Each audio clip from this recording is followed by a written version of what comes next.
Hi friends, welcome back to Viji school cooking. எல்லோரும் எப்படி இருக்கீங்க? சேஃபாக இருக்கீங்களா? வெளியே நல்லா மழை ஜோனு பேஞ்சிட்ருக்கு. மழைக்கு சூடாக எதனா சாப்பிட்லாம் அப்படின்னு நினைக்கிறவங்களுக்கு தான் இந்த வீடியோ. ரொம்ப கிறிஸ்பியான சூப்பரான ஒரு டேஸ்டான கோதுமை வச்ச ஒரு போண்டா. ரொம்பவே டேஸ்ட்டாக இருக்கும். ரொம்ப சிம்பிளான இன்க்ரீடியன்ட்ஸ், நம்ம வீட்டில் இருக்கிற பொருளை வச்சு இந்த மழைக்கு சுட சுட எப்படி செஞ்சு சாப்பிட்லான்னு வீடியோக்குள்ளே போய் பார்க்கலாம். ரொம்பவே டேஸ்ட்டாக இருக்கும். இப்போ வாங்க ஃப்ரெண்ட்ஸ், இந்த போண்டா எப்படி செய்யலான்னு பார்க்கலாம். வீடியோக்குள்ளே போகிறதுக்கு முன்னாடி நம்ம சேனல் இப்போ தான் நீங்கள் புதுசாக பார்க்குறீங்கன்னா வீடியோவை ஸ்கிப் பண்ணாமல் பாருங்கள்.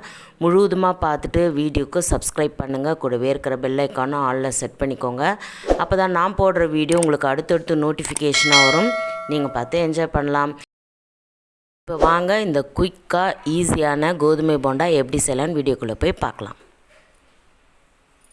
இந்த கோதுமை போண்டா செய்கிறதுக்கு முதல்ல ஒரு பவுலில் ஒரு கப் அளவுக்கு கோதுமை மாவு எடுத்துக்கலாம். நீங்கள் எந்த கப்பில் அளக்குறீங்களோ அதே கப்பில் எல்லா பொருளையும் அளந்துக்கோங்க. நான் இந்த கப்பில் தான் அளக்கிறேன்.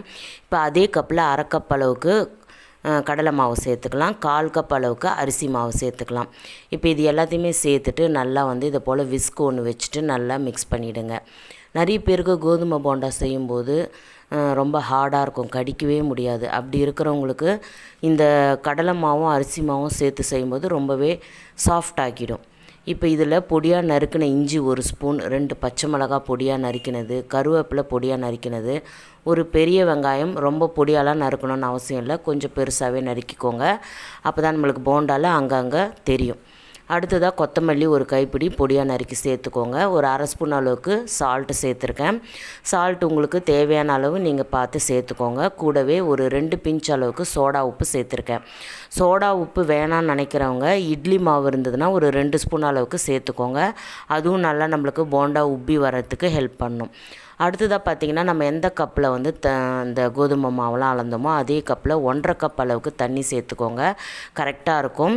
ஒரு சிலருக்கு மாவு அதிகமாக இருக்கிறதுக்கும் வாய்ப்பு இருக்குது, கம்மியாக இருக்கவும் வாய்ப்பு இருக்குது. ஒரு சிலருக்கு அதிகமாக இருந்ததுன்னா கூட இன்னும் 2 ஸ்பூன் அளவுக்கு நீங்கள் கோதுமை மாவு சேர்த்துக்கலாம். ஆனால் தோசை பதத்துக்கும் கொஞ்சம் கெட்டியாக இருக்கணும், அந்த அளவுக்கு நீங்கள் மிக்ஸ் பண்ணி எடுத்துக்கணும். இப்போ இது எல்லாத்தையுமே தண்ணி சேர்த்து நல்லா கலந்து விட்டுட்டு இதை போல் கை வச்சு நல்லா கலந்து விடுங்க.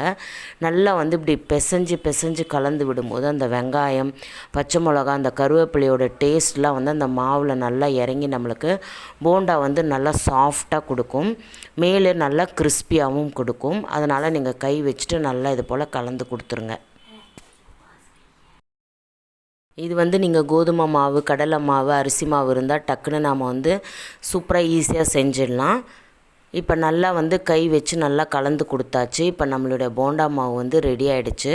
கொஞ்சம் தண்ணியாக இருக்கிற மாதிரி இருந்ததுன்னா நீங்கள் ஒரு 2 ஸ்பூன் அளவுக்கு கோதுமை மாவு கலந்துக்கோங்க. அடுத்ததாக ஸ்டவ் ஆன் பண்ணிவிட்டு கடாயில் பொரிக்க தேவையான அளவு எண்ணெயை நல்லா ஹீட் பண்ணிக்கோங்க. இதை ஹை ஃப்ளேம்லேயே வச்சு நீங்கள் பொரித்து எடுக்கலாம். இது போல் குட்டி குட்டி போண்டாவாக நீங்கள் போட்டு எடுக்கும்போது நம்மளுக்கு ஒரு மீடியம் சைஸான போண்டா கிடைக்கும். ரொம்பவே சாப்பிட்றதுக்கு கொஞ்சம் ஈஸியாக இருக்கும். அதனால் சின்ன சைஸாகவே நீங்கள் போட்டுக்கோங்க. பேட்சாக போட்டு இதை ஒரு 2 நிமிஷம் நீங்கள் நல்லா ஹை ஃப்ளேமில் வச்சு பொரித்து எடுத்திங்கன்னா நம்மளுக்கு சூப்பரான கிறிஸ்பியான கோதுமை போண்டா ரெடி ஆகிடும். இதில் நான் சேர்த்துருக்கிற இன்க்ரீடியன்ட்ஸ் எல்லாமே நீங்கள் கண்டிப்பாக சேர்த்தாகணும். எதையும் நீங்கள் இதை ஸ்கிப் பண்ண தேவையில்லை.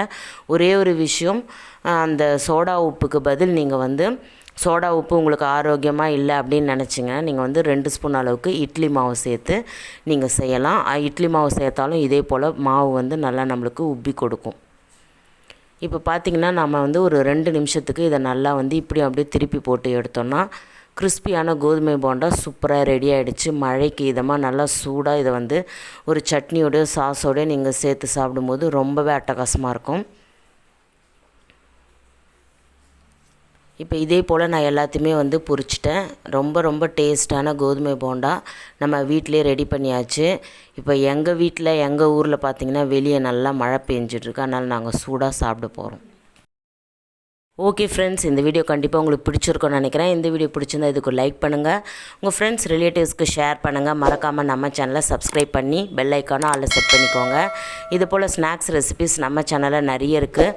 கீழே டிஸ்கிரிப்ஷன் பாக்ஸில் லிங்க் கொடுக்குறேன், செக் பண்ணி பாருங்கள். ப்ளேலிஸ்ட் தரேன், செக் பண்ணி பாருங்கள் ஃப்ரெண்ட்ஸ். நெக்ஸ்ட் ஒரு இன்ட்ரெஸ்டிங்கான வீடியோவில் சந்திக்கிறேன். until then bye from Viji. Thanks for watching.